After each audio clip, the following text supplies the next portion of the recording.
Hi! In front of me is POCO F5 and today I would like to show you how you can add audio or video file to text message on this device.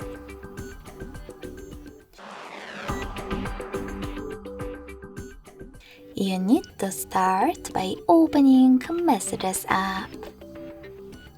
Following that, tap on one of your chats and click on this plus icon at the bottom left corner.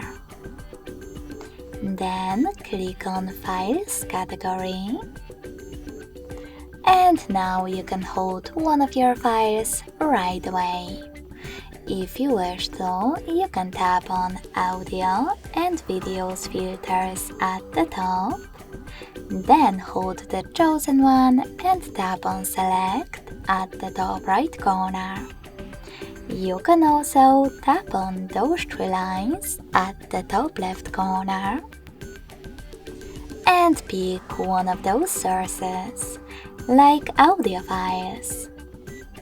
Then tap on one of your audio files that you wish to add and click on this check mark at the bottom. As you can see, after that, my file was successfully added.